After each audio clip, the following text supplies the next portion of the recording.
ladies and gentlemen. Welcome to Retro Warriors episode 376. Woo. As always, I'm your host, Justin Baker, and as always, I'm joined by resident old bastard, Chris Saturn. Hello. Hi, Saturn. Hi, Justin. How's it going? It's going. We haven't already been talking to each other continuously for several hours. Yeah, for like 3 hours now. So let me just check in on you now. I'm doing all right. At night. How are you, Justin? We'll do the morning show routine, right? Where we pretend like we've not already been around each other. Right. Yeah, so this is our second episode in our kind of scrunched recording schedule. So again, if anything's weird or whatever, that's why. And if next week it's weird, then just pretend that we had a reason for that being weird. Whenever stuff is weird, pretend we have a really good reason. Totally Just a good apply reason. that. It's not just that we are, in fact, weird. Apply that in your head, and then, that'll be fine. If you can just do that indefinitely, I guess for forever. Yeah, just forever. Yeah. That is what indefinitely means, though, so I guess it was implied. My week. My daughter's been playing my Xbox. Yeah? We've been... Now, watch out, Justin. I was explicitly told that was the adult system. Oh, no. That kids are supposed to only play GameCube. Well, I heard her. She had her Xbox headset on, and she was playing Halo, and she was trash-talking this guy. That's good. And, I mean, that seems fine As for long a 7-year-old. as long as she wasn't using any gamer words, it's fine. Any gamer words? She did tell me the other day she was leaked. Oh. I don't know if that's I think problematic. that's the first step towards gamer words. Gamer words. Yeah. You remember in the early 2000s when, like, not cable, but like local news channels would have like segments where they would decode Text messages? text message slang that teenagers were using? Yeah, the first one I remember seeing was when they were trying to decode what these kids are saying on AOL Messenger. Yeah. And that was a good one. Oh my God. I had a book of internet slang. Literally owned a book. God, I wish I still had it. It was so stupid. We had Internet for Dummies 1996 edition or something, and it had a glossary of some of them in the back. And they were already kind of old then. And at the time, I refused to use them because I was like, all this is stupid. But, yeah, I read it like a Bible. I used all of it. I still remember some of the specialty ASCII smiley faces that I learned from there. I remember the monkey and Homer Simpson, and I can do a rose and a butt and just all kinds of stuff, right? Nice. What the fuck? We're talking about Xbox. So my wife was like, I wish we had a game we could all play together. My kid is 7, so she's still kind of early in the reading career, so she can't quite do something like Animal Crossing. Yeah. And if we did, she would need a Switch to play on because you can't. Yeah, well, I guess you can't play 2 players simultaneous on the same Switch on Animal Crossing. So yeah, and we ended up landing on Minecraft just because we're looking for something we can all play. And I'm like, okay, well, we own Minecraft on Switch and on PC and on Xbox just because we bought it so many times over the years. Plus, it's on Game Pass, even if you didn't have it on there. And it's on Game Pass. Yeah. And so I'm like, all right, well, my wife can play Minecraft on her Switch Lite. My daughter can play on my Switch. And then I will play on the Xbox. Yeah. And that's fine. My daughter gets on my Switch and begins playing, and Minecraft links up with my Xbox account, because that's what Minecraft does now, and it says, hey, you can't play this, you're already playing on a different system. Oh, Microsoft, you assholes. And I'm like, fuck, we own 3 copies of the game, we just want to play together. You have to make her a separate Xbox account. So I do. I make her a separate Xbox account. Cool. And then I'm playing on the Switch. She's now playing on the Xbox, and she goes to play, and it says, hey, you can't play online. You don't have Xbox Live Gold. And I'm like, motherfucker. See, you should have linked her Xbox account to a new profile on your Switch and let her play on there. That's what I should have done. Instead. But then can you even play online on Switch if you're not on a paid account? I thought Switch Online required it. Can you do Switch Online family account? Maybe. So here's the thing. So then I'm like, all right, I need to get her on my Xbox Game Pass family account. Now which is not rolled out. It's not rolled out yet. So I'm fighting that for like an hour. So then I just go use a Discord Nitro code for 2 months of Game Pass Ultimate for her Microsoft account. Nice. Just so we can fucking play. And of course I had to subscribe to Realms because you can't just do local multiplayer in Minecraft on console anymore. Great. So I have to subscribe to Realms for $7.99 a month to keep a persistent world going betwixt us. Yeah. Yeah. And we get all this fucking done. And we're finally playing together. And my wife's playing on the Switch. I eventually switched to PC because I'm like, fuck all of this noise. And my wife's playing on Switch. My daughter's playing on Xbox and I'm playing on PC. Right. And our clients keep desyncing because the Switch version of the game fucking blows. Yeah. Yeah. And I'm just so frustrated because I've been playing Minecraft since the alpha of Minecraft. Yeah. Which made me feel very old. Guy bragged to his kid about that, and his kid was like, "Oh my god!" I was like, "Well, don't say it like that." I mean, I was in college. It wasn't that long ago. I've been playing Minecraft since like the month it came out. Yeah. I mean, it was very early alpha. Like I remember them being like, "Oh, they added flowers." Like, whoa! And the cool thing about it was that it was so easy. You just host a world and anyone can jump in and out of it. Yes, you have to have it running all the time on your computer or whatever, but it's fine. It was just so accessible, easy to jump in and out of each other's games. It was open. It was great. And now I feel like I'm having to jump through all of these different like walled gardens to get them all to fucking talk to each other just to play some fucking Minecraft. Also, I don't know if you've heard or not, but now they changed the TOS for Minecraft so that if you curse in your private realm that you are paying for, they can ban your Minecraft account. Oh my God. Mm-hmm. I want to curse right now in my private realm that I've created for myself. Yeah, they can ban your Minecraft account for it. So all this to say, we've been playing Minecraft. As a family. And it's weird. My kid, like, this is really her first game where she's kind of understanding the 2-stick movement. Okay. And she's struggling hard with it. I do too. Yeah, so she's really not good at it. She has this real bad habit of when she needs to put her crosshair on something, she'll use her left stick and move her body until she's oriented. Right. Instead of just using the right stick to point your view. Yeah, to aim at it. Yeah. And so she's struggling enough with that she's not crafting shit. Yeah. She'll be like, "Daddy, I need a pickaxe. Go make me one." And I go make one and I give it to her. Right. Because she can flip through her inventory. And she can manipulate some basic block stuff. Yeah. But she's just treating it like a dollhouse. Fair. That's a thing it can do. My wife, meanwhile, just like the real world, is like 400 layers deep in a goddamn mine trying to get materials so that our little farm can sustain itself. Just busting her ass, chipping away at blocks. And my daughter's just up there like playing around in this cute house that I built. And I'm cheating the whole time. Because I'm on PC, so I'm just like /give for everything I need. So your wife is working for a living and you've cheated to the point where she doesn't need to, but you're letting her still do it anyway. Yeah, it's very reflective of our family dynamic.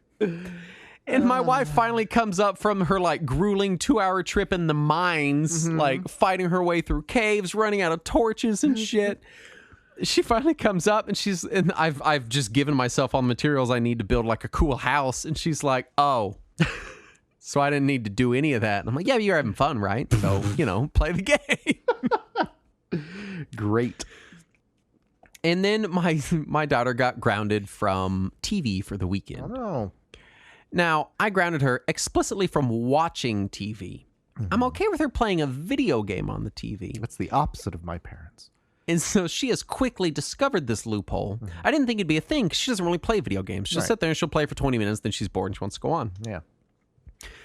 And this time she plans to take full advantage of this loophole. Right. And so she started playing Street Fighter 4 today. We were playing together. We were on the Xbox and we booted up Minecraft. And I said, "Hey, let's play split screen." And she said, "No, I don't want to share a screen with you." And I was like, "That's great. I sacrificed my career for you, but you won't share a screen with me." Well, also, she was grounded because she said I was the stupidest daddy in the world. Okay, so that's where the grounding came from. Look, you can't blame her just She for doesn't ranking have things. the data to make that claim. Okay? Specious reasoning at best. I am one of the stupidest daddies in the world. It's just an estimation. And we value clarity in this household. We do not make generalizations. So, well, she got free. It was a successive grounding. So she said a mean thing, and I said, no TV today. And then she got mad about it and threw a fit. And then I said, no TV tomorrow now. You know how those go. Right. You were a kid once. Right.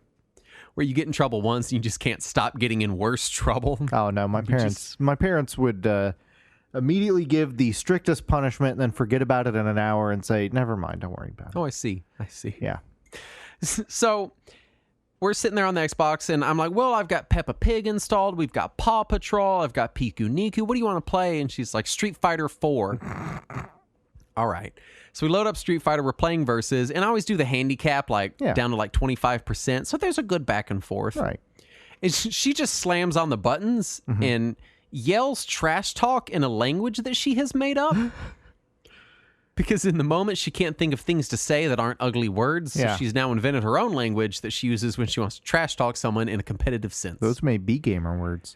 And then, she's got those gamer words. And so finally, I get bored of it, and she starts playing arcade mode and starts running through the whole arcade mode. Nice. And so she's now beaten. It's the first game she's ever beaten all by herself. Nice. And she's now beating Street Fighter 4 on arcade mode with all of the female characters. She's Nice. going down the list. And she's just having a blast with it. And I'm so appreciative of a fighting game that includes a setting that is easy enough for a 7-year-old to button mash her way through it and have a good time. Although she still fucking hates Seth because he's the only one that kills her. Well, he is She an gets asshole. So upset. And I try to coach her because she doesn't understand the quarter circles or anything. Right. It's too advanced. Sure. And so I just tell her stuff and so that effectively means she has no ranged attacks no matter what she's doing. So I try to explain to her, I'm like, you want to close the gap. If you're far away, they're just going to shoot ranged attacks at you. Right. So you want to seize the gap. You want to move in, do your crouching attacks. And she's just having a blast with it, playing Street Fighter 4. Nice. And so I might end up getting her off my Xbox on maybe the 3DS port of the game. There you go. Or just plug in the 360 in her playroom and she can just play it in there. Oh, yeah, you still have a 360. I do still have a I recently acquired a 360. Nice. And did you grab Street Fighter 4 when it was still free on Games with Gold? I did, but it's not the Ultra Edition, so I Right. still play my disc copy because, But fuck at that. least that would be something you could download without even having to put the disc in there. True. This is true. Mostly just Minecraft and Street Fighter 4 with my daughter is she's been all about the Xbox. I ordered new controllers because one of my 2 Xbox controllers got stick drift. Oh. And I was like, well, I guess I'll buy 2 new controllers to replace it because, sunk cost fallacy. Which controllers did you get? I got the red and the blue. Okay. I wanted which to blue? get the There's a couple different blue ones. Oh, I don't know. Just the regular blue, the one the standard blue. Oh, Is there a man. different blue? Oh yeah, I got the nice fancy blue, the one with the man. the wavy blue handles that look like an ocean. I just went on Amazon and got the ones that were marked down to $49. Oh, okay. So Yeah, this one was that's- not marked down.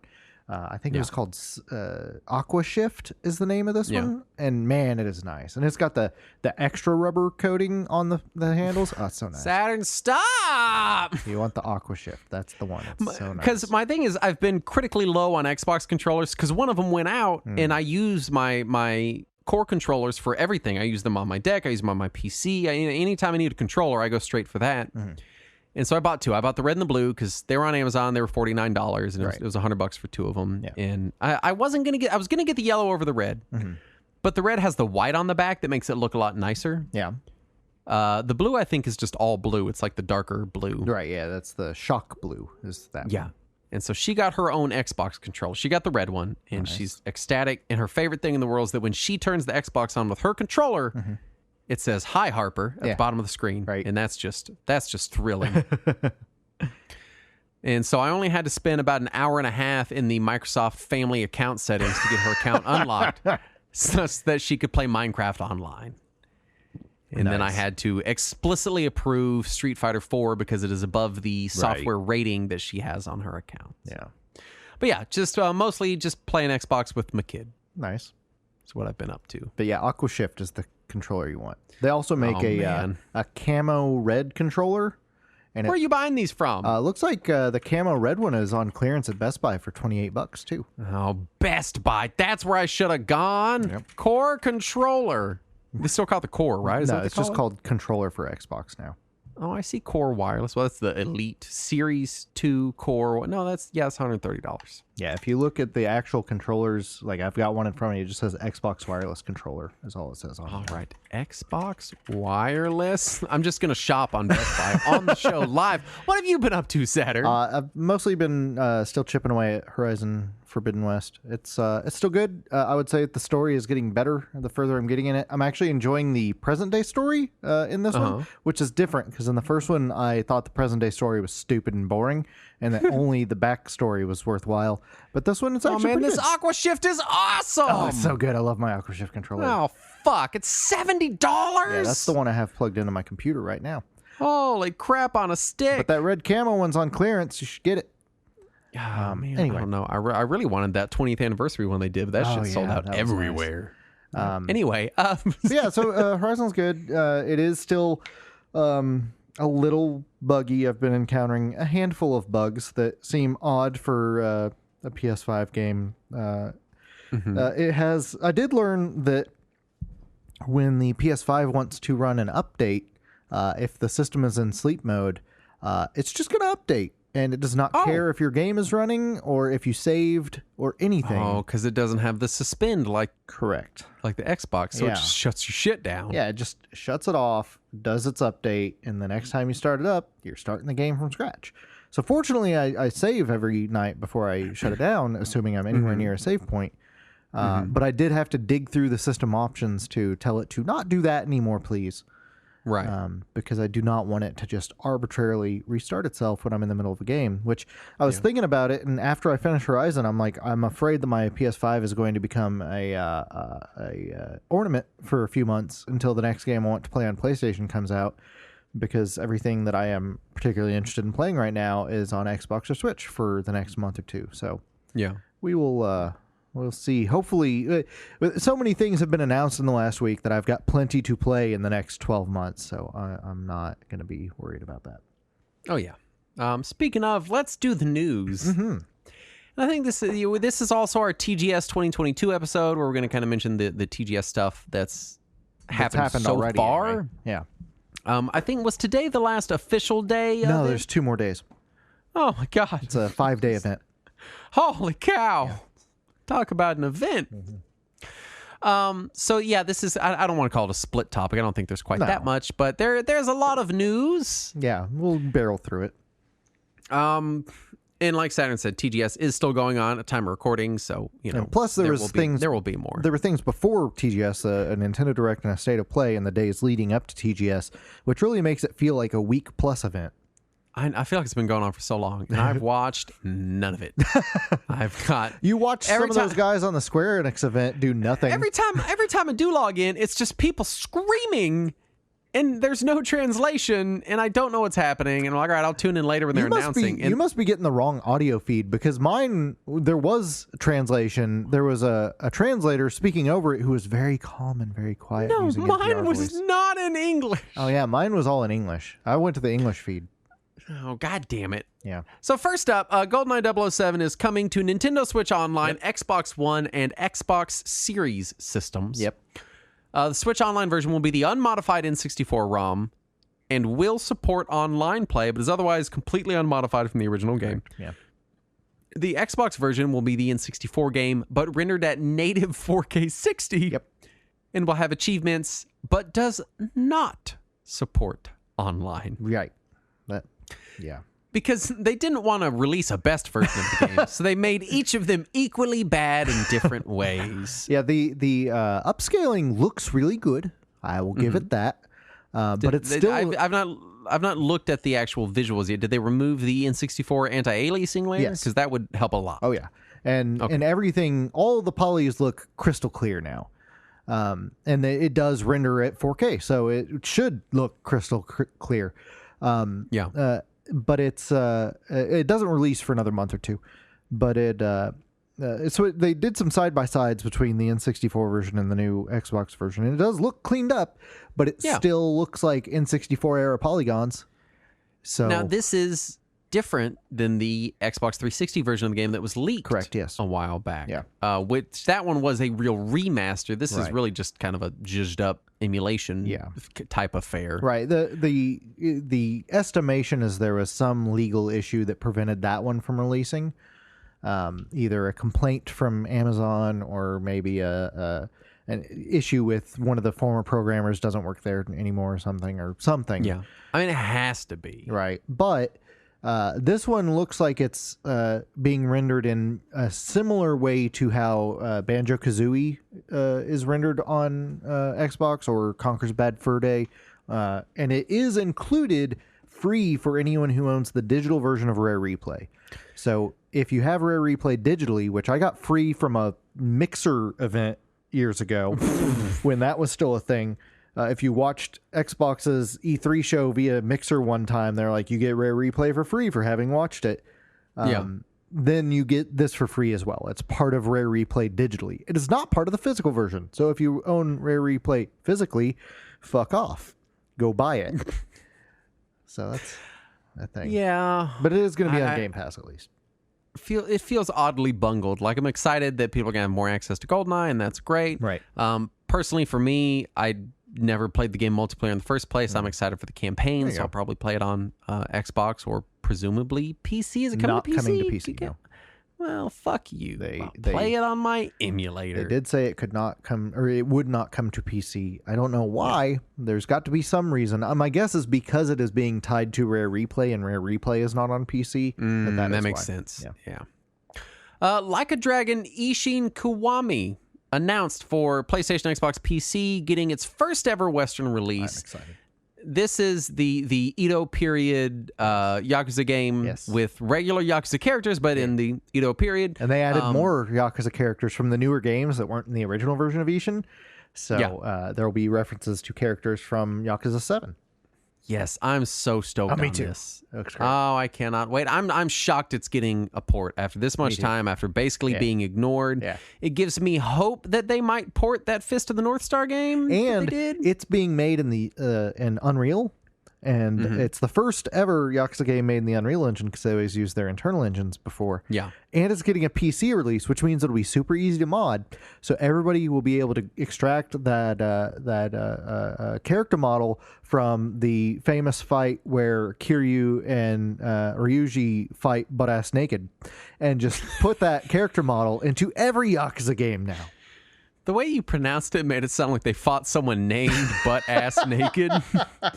And my first thought was, yeah, that sounds about right for Yakuza. There's probably a guy named butt-ass naked. Just imagining the name butt-ass naked appearing on the screen with the patriarch of the butt-ass naked clan.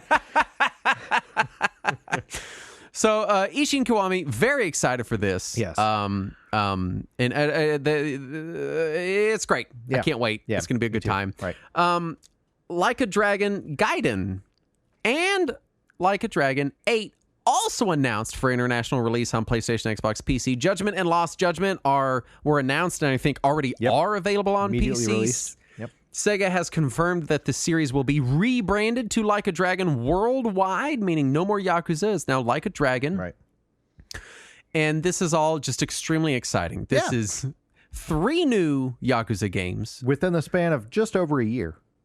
It's so much that it's to the point that I'm a little nervous that I'm like, hey, y'all aren't like, splitting your teams up too much. Like, these are going to be good, right? Well, one of them is a remake. The other one, Gaiden, they said, is half the length of a normal Yakuza game, which is still pretty long. That's still a pretty sizable game. And it's supposed to basically tell Kiryu's story between Yakuza 6 and Yakuza 7. And then, which is not really Gaiden, because that's between the 6th and 7th games. Yeah. It's very far into the series. Well, it's a side story. That's all Gaiden is, a side story. And then Like a Dragon 8. Did you see the pictures of? Because it's dual protagonists now. You've got Ichi and Kiryu. Yep, I saw that they're keeping the RPG system. Yep. They've got both of them. Kiryu's going to have his own party. Yep. And Kiryu has a new emo haircut that makes him look like he's in the Devil May Cry series. I can't believe they brought him back as a main character. Right? I really cannot. I thought they were going to proper retire him. I thought they were too. But apparently Gaiden will explain why he's not retired now. But of course, Yakuza, as much as it wants to be serious and hardcore, which it seems to think it is, it's also a fucking soap opera, so we should never assume a character is gone. Yeah, and based on just Yakuza series history, we can't rule out the fact that he could be a clone twin brother of Kiryu who was killed by rubber bullets and brought back as a zombie. That is entirely within the scope. Or someone that was surgically altered to look and sound like Kiryu and implanted with his memories through hypnosis. Right, and is secretly a European woman. Also, not even just possible, plausible scenarios. Yes, I would all say. Things that could be true. Given the track record, it could be Haruka in a costume. We don't know yet. Very possible. Yeah. So I'm just excited to see more Yakuza because we haven't really heard much since Like a Dragon came out. Right. I was a little concerned that RGGs came out and they said some stuff. Mm-hmm. They said a lot of stuff. They did a lot of interviews in the last week.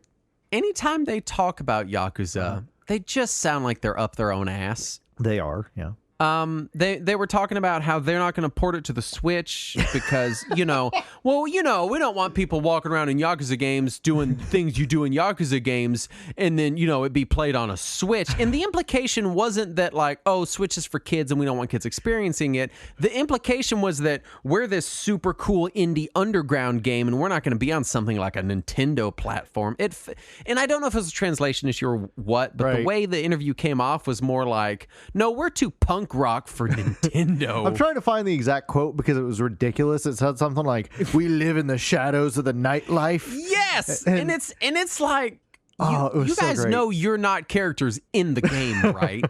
You guys know that you're the people that dress people up like clowns and pour salt in each other's eyes, right? Like you guys know that you're the ones that have a recurring theme of grown men wearing diapers and you have to do side quests for them. You guys know you're these people, right? Oh, man. It was such a ridiculous quote. Here it is. Do we want to put a title like this where we're going around and picking a fight with the world and doing all this Yakuza stuff on a Switch? We still kind of think of ourselves as people of the night world, right? We don't want to be like walking around the day with everybody else. Let me tell you. The PlayStation 5 and the Xbox Series are not of the night world, you fucking weirdos. It's hard to be too mad because whatever weird fucking shit they're smoking is producing these games, and I'm okay with that. And also, it gives me the excuse to refer to anyone playing a Switch as a daywalker now. Oh, you're one of them daywalkers. They also said that they're not opposed to changing the genre of the game again as long as it serves the narrative, but they went so far as to say that they would change they said it could be a party game as long as it serves our narrative. They already did a zombie game and it didn't ruin the series. I don't know. I appreciate what they're trying to say is we're going to make the game we want to make and tell the story we want to make, no matter what that is. And I do have respect for that. Mm-hmm.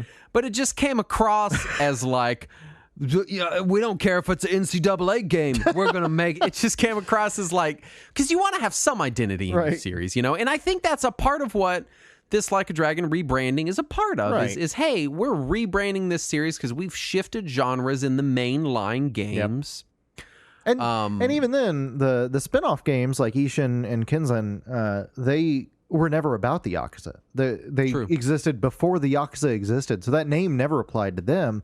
And the name applies less to the newer games as the influence of the Yakuza is decreasing in the newer game stories. Yeah. But we gotta get through more news. We can talk about them all day long. Radiant Silvergun was announced and released for the Switch the same day and then removed the next day. Yeah, I don't know what happened there. It was only in North America that it was removed. In all other regions, it's still fine. I don't know if it's been put back yet, but it was an issue that shouldn't have. Maybe there was a problem with the rating, because I went to the ESRB's website and there was no rating for the Switch version. Only the Xbox version was rated. Yeah. So I'm guessing maybe they forgot to get it rated. I think I could see them forgetting to get it rated, and then like Nintendo's automated system kicking it out, and then being like, "You guys, is there no one running this shit?" And Nintendo being like, "We're just a small Japanese company. We don't know." And the thing is, Nintendo pitched it in the Direct. It was in a Nintendo Direct. Oh, yeah. And then pulled down hours later. Story of Seasons, It's a Wonderful Life remaster announced alongside remaster of Rune Factory 3. Very exciting. I like the Rune Factory games. It's a Wonderful Life was the PS2 Harvest Moon game? Question mark. Yeah, I think it was also on GameCube, if I remember right. Yeah, it was that generation. Yeah. So that's cool. People liked Wonderful Life. I know some people that were fans that didn't like it as much as some of the earlier stuff, but it was still a well-regarded Harvest Moon. So I'm excited to see it getting remaster. And that's the one where you grow old and die, right? God, that sounds dark. I never played It's a Wonderful Life. I just remember seeing some people reacting to the fact that the trailer in the Nintendo Direct was like, and you get old and your children get older, and then your children get old that they don't recognize you anymore. It wasn't that dark. You die. But, right. So I'm just imagining cute Harvest Moon sprites like contemplating their own mortality, dealing with dementia and shit. Me just sitting here like at home at night, like, fuck, I'm gonna have a panic attack tonight. Harvest Moon 64 announced for Nintendo Switch Online Plus in Japan. No Western release, likely due to rights issues, because Natsume, lots of fun. We talked about him previously. Yes. Wii title Kirby's Return to Dreamland is getting a deluxe port to the Switch, making it a port of a remake. No. Return to Dreamland wasn't a remake. Was that not a remake? Nightmare Dreamland was a remake. That was the GBA. Oh, that's what I'm thinking of. Okay. Yeah. But still, the Return to Dreamland, I played some of this. It was a good one. It was a good one. Yeah, I really like that one. It was real good. Yeah. It was less gimmicky Kirby and more just regular Kirby. Yeah. Which is, and it sounded like there's some newer multiplayer stuff added to it, so I'm excited to see that. Yeah. Fatal Frame Mask of the Lunar Eclipse is getting a Western release for the first time on all modern platforms. I'm so stoked. I've been waiting for that for 15 years. I'm so ready. What system was this on originally? Wii. Oh, okay. Yeah. Oh, yeah. I remember the Wii Fatal Frame. There's a whole deal with it. Yeah, and there is a fan translation, and it's very good, and it's out there. You can play it on Dolphin. You can play it on a Wii. But it's nice to see it getting an official release. I noticed, because the original version was developed by Suda51 and published by Nintendo, and Nintendo was apparently the stumbling block. Like, Koei Tecmo couldn't get the rights back from Nintendo to publish it in other regions, and Nintendo wouldn't publish it themselves. And the trailer for the new one in the Nintendo Direct showed that the copyright for the game is Nintendo/Koei Tecmo. But if you look at the trailer on all the other systems, it does not mention Nintendo. So I don't know what they did to negotiate the rights, but something must have happened there. Yeah. Tales of Symphonia Remastered is getting a Switch port, so that's cool. Yeah, also, I think it's going to be on some other platforms as well, and it looks like it is locked to 30 frames per second on every platform. Well, they'll figure it out on PC. No, wait, wasn't there a thing where someone unlocked it? Yeah, and it ran way too fast. It's like goofy. Because it's already been ported to PC, and it runs way too fast if you go above 30 frames per second. I love starting the Tales games. Yeah. I've started like 5 of them. Symphonia is my favorite one to start. And I'm like, this is great. And I play for about 5 hours and I put it down and I go, I'm not going to play that anymore. Not because I wasn't having fun, just because I don't know. And then I just don't go back. I found somebody who is reporting that the reason Radiant Silvergun was pulled was because the eShop listing listed it as E when the previous 360 rating was T, and Nintendo pulled it until they can get clarification. Nintendo. Yeah. What the fuck are you doing, man? Yeah. Front Mission 1 Remake is releasing in November. Yes. Front Mission 2 Remake is in 2023. And Front Mission 3 Remake has been announced. They don't even have one out the door, and they're already announcing more. Yeah, so I'm super stoked about this. If you want a tactical role-playing game where you play as giant robots that shoot at each other, this is the one you need to play. Super Robot Wars. Right, no, a good one. You don't like Super Robot Wars? No, I have nothing against Super Robot Wars. Why? I'm just fucking around. Square Enix announces... What the fuck?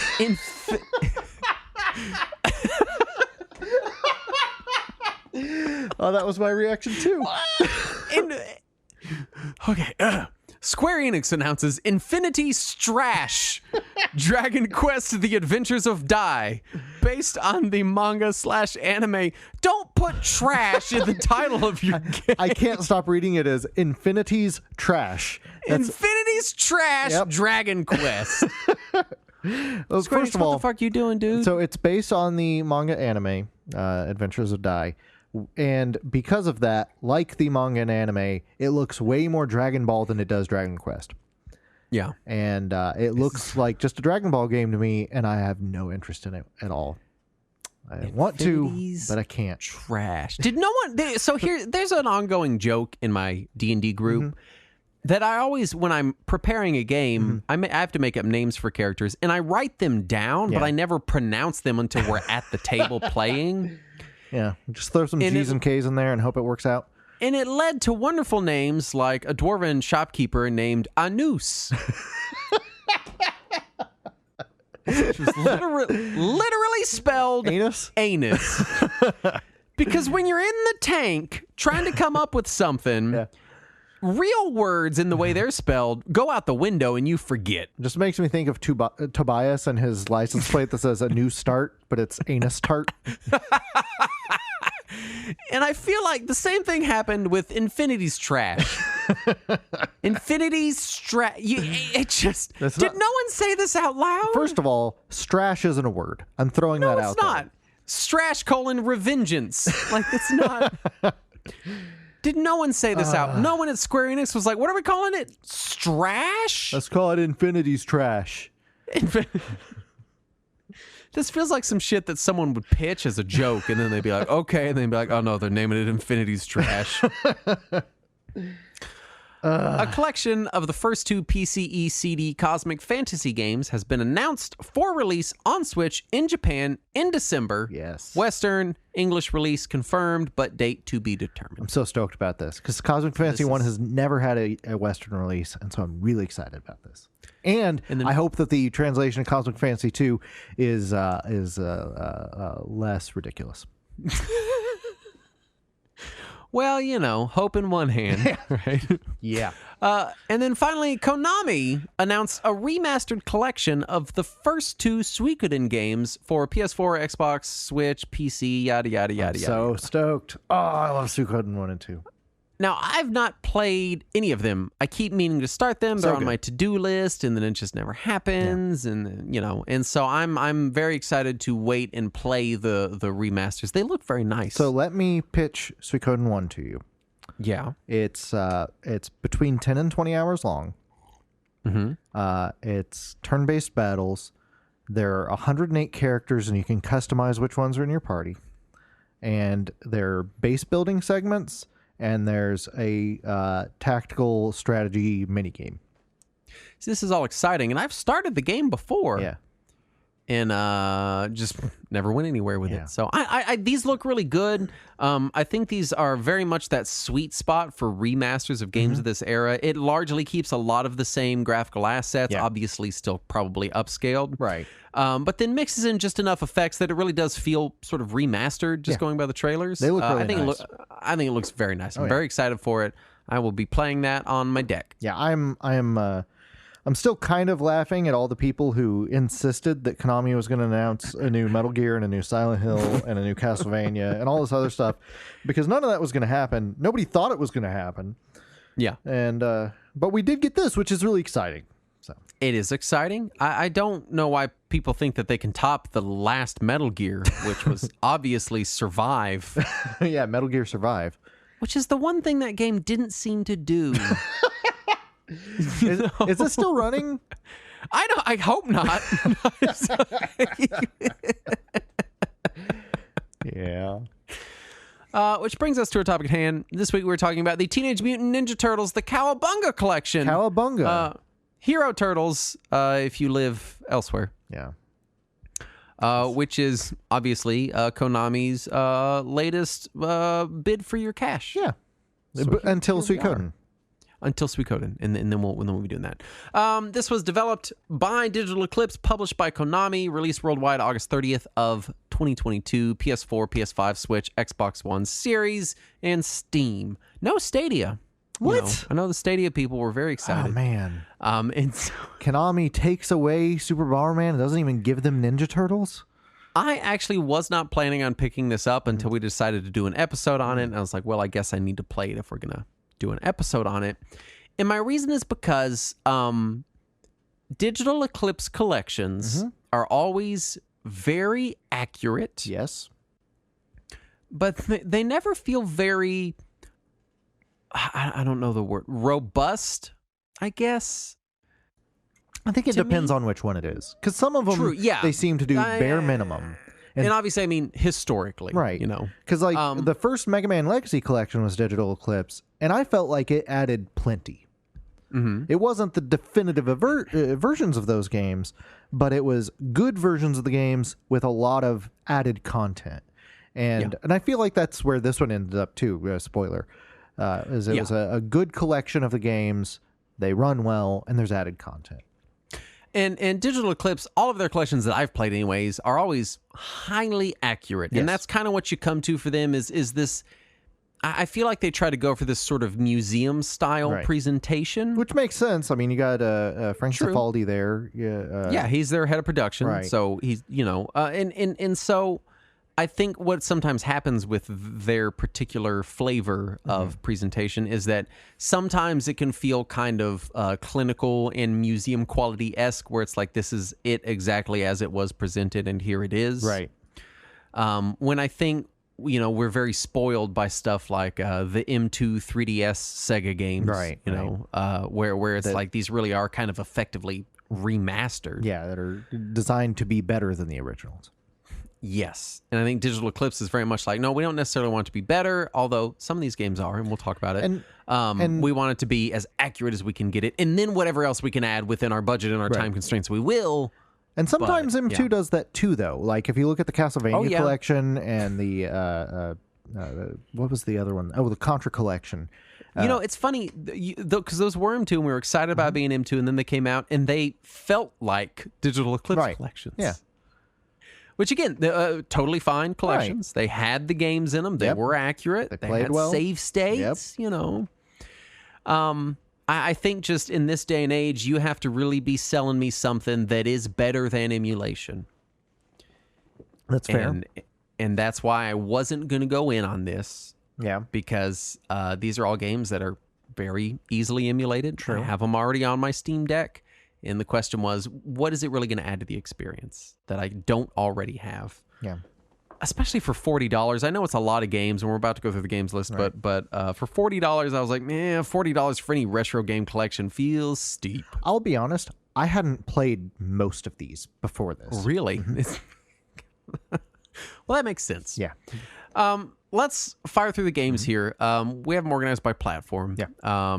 First up, you have Konami's arcade games, Teenage Mutant Ninja Turtles and Turtles in Time. Correct. Which are well presented here. Yep. The arcade games seem to have less toggles and features. Yeah. I think it's just the dip switches from the game and also infinite lives and starting level. Yeah. Yeah, that sounds about right. It just feels like they've got less in the way of, features and toggles and bells and whistles. They're very kind of stoically presented here. Yeah. They have what I would consider sort of the bare minimum. So what is it, guys? It's got set starting level, God mode, remove penalty bombs, nightmare mode, and that's it for Turtles. And then Turtles in Time, you've got a couple more. Turbo mode and button dash instead of the pushing forward to dash, which is fine. Yeah. You have the 4 NES games. You've got Teenage Mutant Ninja Turtles, which is the port of the arcade game. I'm sorry. Yeah. The original Ninja Turtles. The original Teenage Mutant Ninja Turtles. Then you've got the port of the arcade game, Ninja Turtles 2, Ninja Turtles 3, Manhattan Project, and then, unfortunately, the NES port of Teenage Mutant Ninja Turtles Tournament Fighters. This is one of the ones I had not played. Which is no bueno. It's rough. It's real bad. I also hadn't played the Manhattan Project. That was new. Oh, Manhattan Project is good. Yeah, it was pretty impressive. Original TMNT, I was hoping for a few more toggles or cheats or something. All it really gives you is you can remove slowdown and sprite flicker. Arcade game gives you a couple Wasn't more there a God things. mode as well? No. No. No, there is Oh, I just rewound a lot. That was there you go. Yeah, I remember that. Manhattan Project has a bunch, and TMNT 2 has a bunch of different toggles and stuff, but the original Ninja Turtles, which I would say needs the most help. It does need the most help. Yeah. Tournament Fighters on NES, I think, is beyond help. I don't think there's anything you could add to that game to make it not suck. Right. But I was really hoping for a little bit of work done on softening the rougher edges of the original TMNT on NES, and we did not get that. Maybe just even something just like making the dam level a little easier. There's increase the time limit. There's a dude on YouTube. I think his channel's name is Displaced Gamers.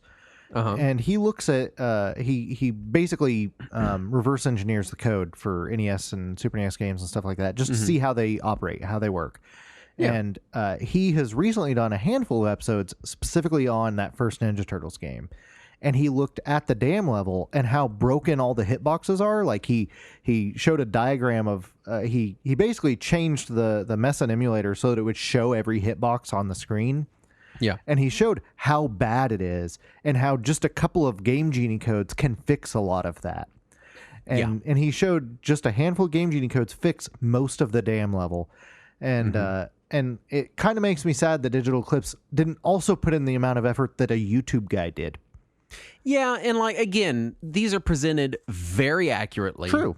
You have the option to remove sprite flicker, which is very important for the arcade game, the Manhattan Project, because these are brawlers. Right. And Manhattan Project in particular feels like it really kind of suffers from the sprite flicker in some sections. But I really was hoping for a little bit more for the original NES TMNT. Again, still presented very accurately. Yeah. And at least you can rewind nice and you can more. save state. So, you can kind of cheese it. Even if you can't cheat, you can at least cheese it. Yeah, every game here has rewind and save states, which is nice. Absolutely. Genesis, you've got Hyperstone Heist, which is the sort of Genesis version of Turtles in Time. You've got Tournament Fighters, which I hear people prefer the Genesis version. I only really ever played the Super Nintendo version, but they're both presented here well. I learned that in Japan they are considered completely different games. Oh, really? Yeah. If you switch to Japanese box art instead of US box art, they have completely different names on their covers. Oh, I see. And the NES Tournament Fighters didn't even come out in Japan, so it just shows the US box art. Yeah, the Genesis one is Mutant Warriors. Yeah, there you go. Or no, I think that's the Super Nintendo version. No, yeah, maybe. Very strange. Anyway, the Genesis ones, Hyperstone Heist, not much in the way of toggleable options. The Genesis and SNES versions of Tournament Fighters added the option to play as the boss characters, which is pretty cool. Yeah. You can kind of shuffle around the number of lives that you have. The Genesis version was still called Tournament Fighters in other territories, But yeah, playable bosses is the big thing, which that's not a ton in the way of toggles, but it's also a fighting game. What all can you really add to it? Then the Super Nintendo games, you got your Turtles in Time and your Super Nintendo port of Tournament Fighters. And I'll say this about the actual versions of TMNT Tournament Fighters, which is to say not the NES version. They're okay tournament fighters. They're not incredible. But in the realm of like B tier fighting games on Super Nintendo, when it came to early '90s Super NES Street Fighter clones, they certainly weren't top of the crop, but they existed. They weren't the worst either. I would say they feel like quality wise, they feel like kind of the middle of the road SNK fighters. Yeah, it hadn't occurred to me until just now that Konami never put out a good fighter during that era. Oh, yeah. I guess I can't think of one if they did. That's weird. Most of those companies were rushing to put out a fighting game, and the closest they put out was probably this. Yeah. And then you have the 3 Game Boy games. Yeah. which are kind of they're I had not played any of those before, and they're a step above Tiger Handheld. They're bad. Yeah. Radical Rescue is definitely the best of the three. Yeah. It actually feels like a game. Yeah, it there feels is like stuff there's to do. a video game there. Fall of the Foot Clan in particular It's rough. feels very Tiger Handheld. Uh-huh. I mean, like this. It's Felt like bad. an LCD game, yeah. It very much felt like an LCD game. There's really not much in the way of toggleable options on any of the three of these. Right. But I mean, I feel like the Game Boy games are just kind of a bonus anyway. True. Radical Rescue is the only one that's even sort of fondly remembered. The other two are just trash. Yeah, they're pretty bad. They were pretty rough. But let's talk non-gameplay features because this is where I think this shines. Oh, we didn't even talk about online. Some of these games have online functionality. TMNT Original Arcade, Turtles in Time, the arcade port, Hyperstone Heist, Super Nintendo Tournament Fighters. Not Genesis Tournament Fighters, which is it weird. said that they. I read an interview with them about the development, and they decided they wanted to put one of the versions of Tournament Fighters online, and after discussion with Konami, they decided upon that one. Yeah. So that's cool. I mean, any online play in any retro collection, I consider a big bonus. Sure. Because running emulated games online and syncing up two different clients for an emulated game, it is difficult. Yeah, it's hard to do. Sure. Because it does not work the same as the way online games actually work. Right. But let's talk other stuff that they have. They've got scans of boxes and manuals for all the North American and Japanese games, which is really cool. Yep. They include magazine advertisements. Yeah. Which is crazy. Yeah, I appreciate that all the advertisements that also featured other licensed games that Konami had released at the time just kind of block out those other games and white out all the text. So it just looks like there's like a weird box advertising nothing there. And I appreciate that. And I love the shitty art on some of these. Like, this is TMNT art that you will not see anywhere else. There's the one that says 4 computer hackers are about to raid your disk drive. Which, first of all, the only one turtle is even capable of hacking a computer. This ad makes no sense. Yeah, that was for the PC port of the game. It is, and the art for the turtles is fucking weird and inconsistent. Like, Leonardo has no pupils in it. Yeah. I don't know why he's the only one with no pupils. It's just very strange. And it says now featuring the Ultra Game Save command. Ooh. Which is just so exciting. You can save now. You get to see the wonderful art for the original Konami arcade game. If you've not seen the art that was on the side of this cabinet and the promotional art, first of all, the Ninja Turtles are airbrushed like you're getting them done on a t-shirt at the mall. Second of all, April O'Neil is just a picture of a woman, an actual real-life woman in a yellow jumpsuit. Totally out of place with the rest of the airbrushed fucking scene. And anybody who went into an arcade between like 1989 and 1994 has seen this 1,000 times. Oh, yeah. It's the worst TMNT art of all time. It was so great. It's terrible.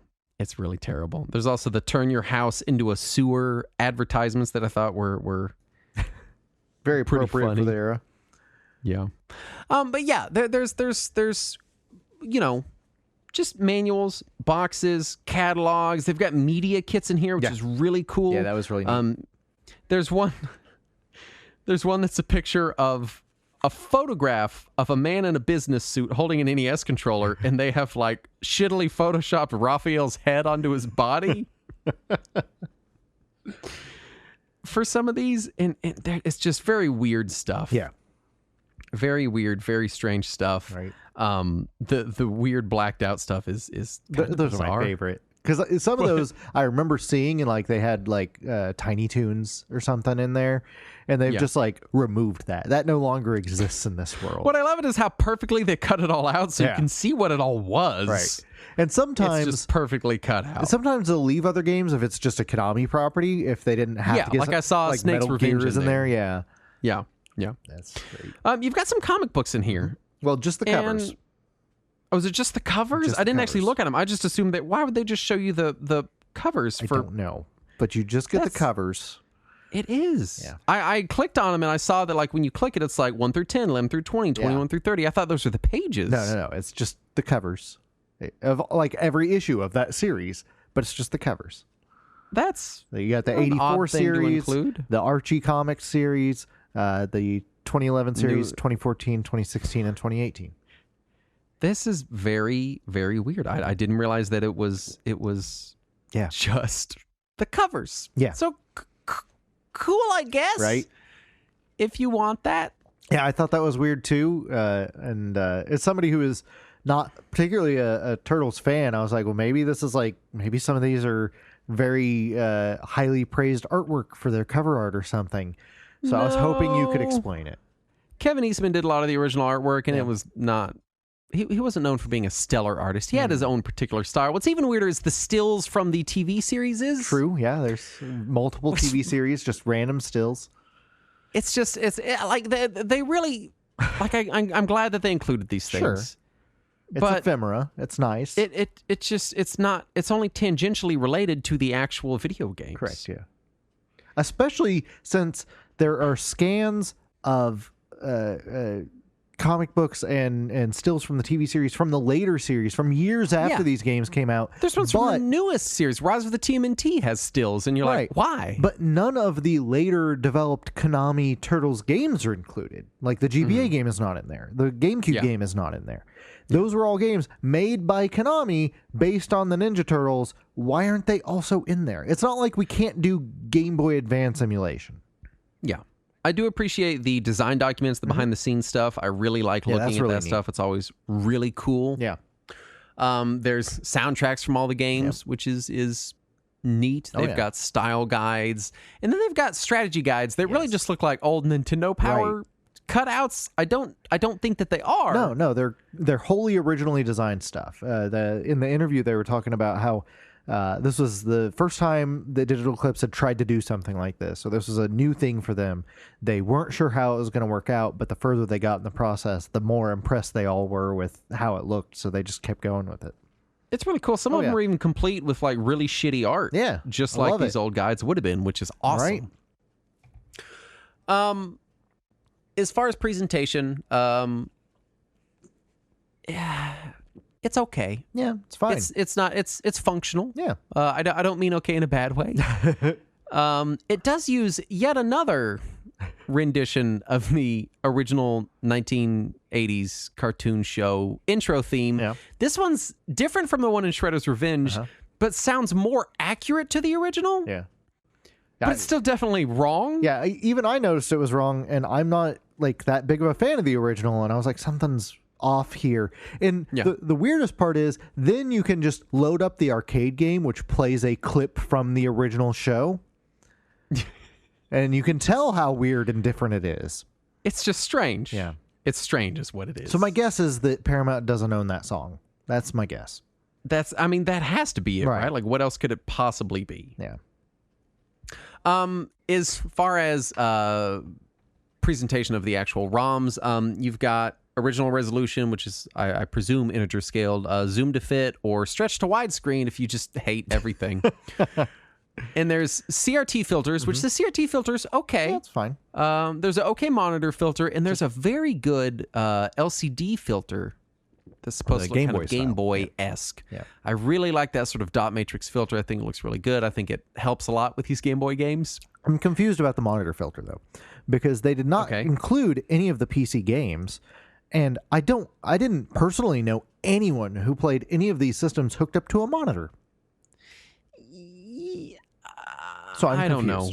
I'm not saying it's bad. It's a fine filter. I'm just confused. It's an okay monitor filter. Yeah. I don't know. Yeah, you're right. I guess it is kind of strange to be playing it with a a Game Boy game. Yeah, it's just weird. Granted, I played Game Boy emulators on a PC monitor in the late 90s, so maybe that's the feel they were going for. Possibly. It's that nostalgia for original emulation. Yeah, for old emulation. There's a border. You can turn it on or off. Yeah. The only really option is art for that game or black, which Right. I would like to see. Maybe some I could toggle through. Would be fun. As far as gameplay features, we mentioned it. Rewind is available at all times. Yep. The pop-up menu will also let you open the strategy guide straight from within there. Yep. And in fact, if you try to pull up the strategy guides from the menu before you go into a game, it only lets you see previews of them. You have to go into a game to see the full strategy guide. Yes, and I do like that. The two features I really like about this are the strategy guides, which, as cool as they are kind of really unnecessary for the vast majority of these games. Right, especially in the modern era when we all have the internet on our phones. Well, it's not even so much that, because I do like that if there's a strategy guide in the game, if I do reach a point where I need one, I'm going to look at this old guide, which keeps me in that kind of headspace of this retro game. But it's just that you don't need a strategy guide for a brawler. It's walk right and punch stuff. Right. Like, you got it. Yeah. You've got this. Don't stress about it. But NES TMNT certainly could use one. Oh, yeah. That's the one I used it for. NES TMNT and the two tournament fighting games are the only games that I think really need a strategy guide. Yeah. It is nice to have the moves guide for the fighting games. But I wonder if that was in the manual in the first place. Yeah, very possibly. I guess Radical Rescue, maybe. There's it's a little more designed. It's a little more of an adventure. Yeah. There's also this feature, the watch feature, that I thought, when I heard this was the dumbest sounding feature I ever heard in my life. I was like, this is so stupid. But in practice, it's amazing. Yeah. I love it. And someone in our chat, Nick in our chat, was talking about it. He's like, this is great. And I was like, that sounds so dumb. He's right. It's fucking fantastic. And also, I learned, just in case anybody is an achievement hunter, that if you pull up the watch feature, fast forward to the end right before they finish the game, save it, Saturn. and then exit, start the game, load the save file, you can just walk to the end. So, the thing of it is that most of these games are brawlers. True.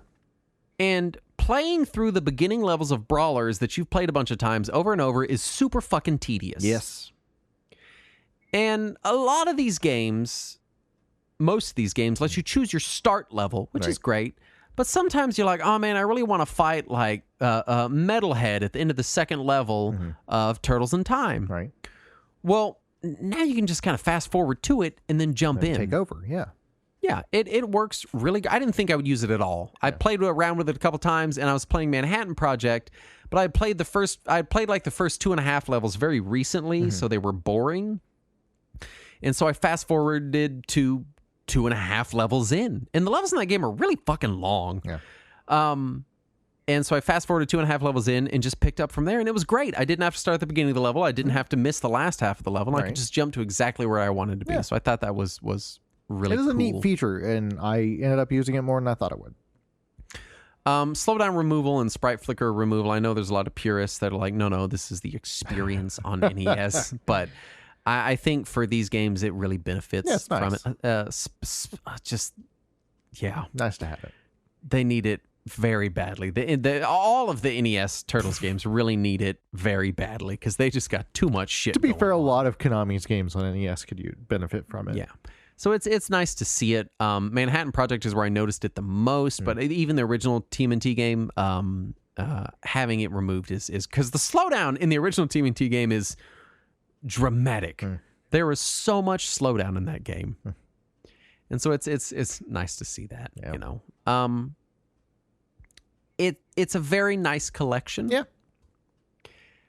I still feel like I wanted something else, and I couldn't even say what it is. And I know that's just like the worst critique you could give is, it was missing something, but I don't know what. I was curious how you were going to take it, because for me, as somebody who's not a Turtles fan, I felt like this was a really impressive collection. I was like, oh, they put all this stuff in here I've never seen before. But I guess maybe for people who are Turtles fans, a lot of this is old hat or something. Well, I think a lot of it is just I would like to see more. Like it kind of bothers me that some games have a lot of different options I can toggle on and off, and some of them have effectively none. That's fair. And that's kind of annoying. I think I just wanted a little bit more consistency in the options available for the ROMs as they're presented. I also think that these are games that I've emulated so heavily for so many years that it doesn't really provide any features that emulation doesn't give me. You know, one of the biggest complaints I have, in addition to them not including those later Konami Turtles games, is why isn't that Xbox 360 remaster on here? I know, reshelled, which was great. It was a really good version of the game. Had online play and everything. It was a blast. Yeah, you'd think that would have been an easy fit in here. For sure. So I don't know. I don't want to sound like I'm being negative on it. I'm very positive on the collection. It's a very well done collection. Absolutely. It's very good. But if these are games that, like me, you've emulated to death, it's really just the feelies, you know. It's the strategy guides and the design documents and stuff, and that's what you're coming here for. Because things like go ahead. I still give Konami huge props for putting this out there, because I have to imagine this was a nightmare to get the rights between Paramount and Konami and all this stuff. So props to them for that. As far as I can remember, is really the first and only like big Turtles collection. Yeah, I think I can't think of it. And I don't think most of these games have been re-released aside from the arcade games since their original release. For sure. And it's wonderful to see, again, like I bitched about NES Tournament Fighters. It's cool to see all three versions of the game. It's cool to see all three Game Boy games. Yeah. It's cool to see Manhattan Project getting some love, which I like better than TMNT 2 on NES. It's cool to see all this stuff here. Did you notice that if you look at the Japanese box arts, the arcade game is called TMNT 1 on NES, and Manhattan Project is called TMNT 2? I did notice that. Yeah. Which I guess I never realized the Japanese names of them. Yeah. I think it's a really good collection. I think my thing is, when you cut out the two bad GBA games, when you cut out the bad NES port of Tournament Fighters, you're looking at the arcade Turtles, which the NES has a port of, so that's effectively the same game twice, but one of them's a little worse. Turtles in Time on SNES is effectively a different and expanded game. It is longer, it is better on the Super Nintendo, but then there's, I don't know. There's a lot of repeats here for $40. True. There's several games here that I would not even recommend playing for $40. I was hoping that shitty PC port of the first game would be on here. I would love to have seen more obscure ports, more weird shit, you know. And it may just be that I'm so entrenched in these games, I've played them so much, and I've been turning off sprite flicker and slowdown in my emulators and using rewind in my emulators for so many years with these specific games that... maybe it's, you know, as some of the excitement wears off. Possibly. You know, I do think it's a great collection. If you have not returned to these games in a long time, this is a fantastic way to do it. Oh yeah. I think they're very well collected. Digital Eclipse did a great job presenting them very accurately. I think this is a better collection than the Castlevania collection was. 100%. Yeah. The best collection Konami has released in a while. Yeah. Because all three, there was those, they did those three collections that M2 worked on. It was the Arcade Classics collection, Contra, and Castlevania. And this is head and shoulders above those as far as presentation goes. Yeah. The only credit I'll give to the Castlevania collection over this is it included a game that didn't originally come out over here. Yeah, So that did take some extra effort, but I still think the presentation and the ephemera in this collection is much better. Absolutely. And if you're like me and you like design documents and stuff like that, there's a ton of these in here. Style guides are always so interesting to me. Thing, there's just some really cool stuff in here. Right. But honestly, if at the same time they came out with a big coffee table book with those same documents and I could buy that instead of this collection of games, I probably would have done that. So I don't know. I think it's good done. Yeah. It's well done. It's a good done. Good done. They did the goods. Clearly, we are at the winding down portion of the evening. Yeah, and we're also at the portion of the evening where I tell you about our Patreon at patreon.com/retrowarriors, where you can get cool things like other stuff that we've got for you. Like read along. Yeah, like read along. Where we will get to actually look at the advertisements instead of just talk about them. It's so exciting. Yes. We do want to thank the following patrons for their kind donations, starting with Slick Rick. And Dean Schmidt. Captain Koloff. James Myers. Lee Sparkles Ace. Ridley Scott's mom. A winner is me. Give me some of Justin's sweet meaty dick. Casey McGinty. And Mike Rotondo. All the people we want to thank for their kind contributions, and we want to thank you for just, being you. Yeah. Go out there and be the best you can be. Yeah. Because you're the best around. Etc. Nothing's going to ever keep you down. Etc. Anyway, thank you for listening. We'll be back next week. And as always, let us cling together.